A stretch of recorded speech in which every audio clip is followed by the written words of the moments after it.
I've been a wrestling fan for over 12 years, and while I would rather watch something mind-numbingly stupid over something insanely boring, some of these ideas just define all sense of logic. That's why today, I'll be counting down 10 of the worst ideas ever seen in pro wrestling.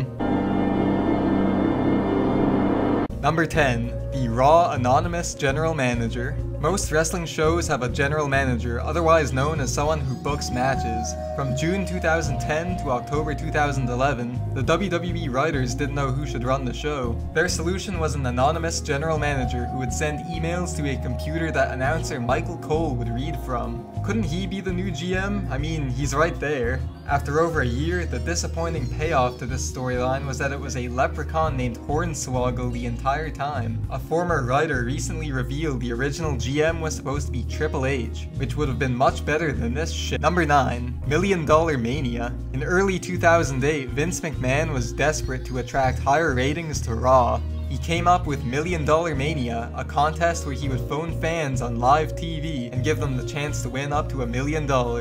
The idea only lasted for 3 weeks and was cancelled after the set fell on top of Vince as a message to get him to stop giving away so much money. Don't worry, it was scripted and he didn't really get hit. To make it look more real, he called Triple H by his real name, Paul, which probably made the Smarks quite happy. Number 8. WCW Invasion. When WCW went out of business in 2001, fans had countless dream matches dancing in their heads now that the wrestlers could potentially be seen in the WWE. Goldberg vs. Austin, Sting vs. The Rock, Booker T vs. Buff Bagwell. Unfortunately, the WCW roster had their contracts bought out by AOL Time Warner and could thus sit at home for a few years getting paid to do nothing. Fans were treated to a terrible storyline that later included ECW wrestlers, with both former companies getting buried. By the time the good guys like Goldberg came, it was too late and a lot of the fans from 2001 had already quit watching. Number 7. Brawl for All. The UFC and Tough Man contests were both becoming quite popular by 1998, which made Vince want to leech off them a bit while also giving some members of the very bloated roster something to do. Brawl for All was a non-scripted boxing tournament where the competitors would legitimately beat the crap out of each other and try to win. Most guys had no idea what they were doing, which led to many severe injuries. As you could probably guess, nobody who paid to see fake wrestling wanted to see real boxing, and the crowd chanted "boring" and "we want wrestling" throughout the event. Number 6. Kiss in WCW. On the August 23rd, 1999 episode of Monday Nitro, the epic main event wasn't a wrestling match, but a very expensive concert from Kiss. In addition to the concert was the debut of a Kiss-themed wrestler named The Demon. Fans shat on the whole thing and changed the channel to Raw, making this one of the lowest rated segments in WCW history. Number 5. Vince McMahon vs. God. After years of abusing drugs and being a general piece of crap, Shawn Michaels became religious in the early 2000s, and this was slightly infused with his gimmick after returning from a back injury. In 2006, HBK was in a feud with the boss, Mr. McMahon, which included him getting elbowed through a table at WrestleMania. The next month, Vince and his son Shane challenged Michaels to a match with God as his tag partner. That's right, God. His entrance was a single spotlight on the stage, and the crowd showed their displeasure by booing throughout the match, as the whole angle is presented as an offensive, unfunny joke. Number 4. Katie Vick.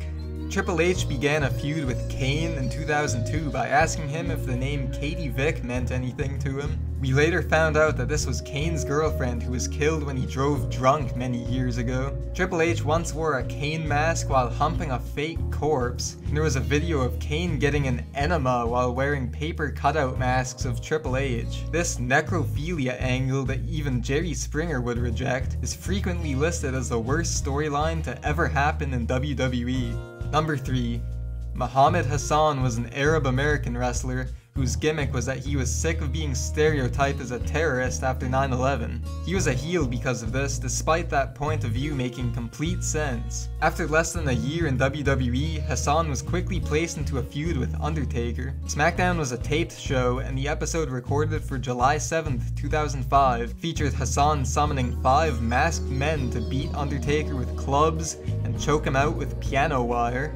The storyline was so important, editing out the segment would ruin the context of future SmackDown episodes, so WWE aired the full show on the same day as the London terrorist bombings. Following this, Hassan was quickly jobbed out and fired.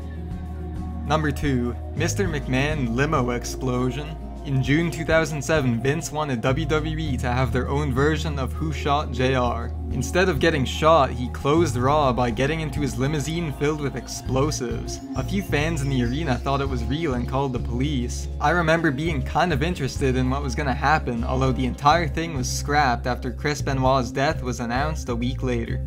Number 1. Al Wilson. Remember Al Wilson, Torrie Wilson's real-life father?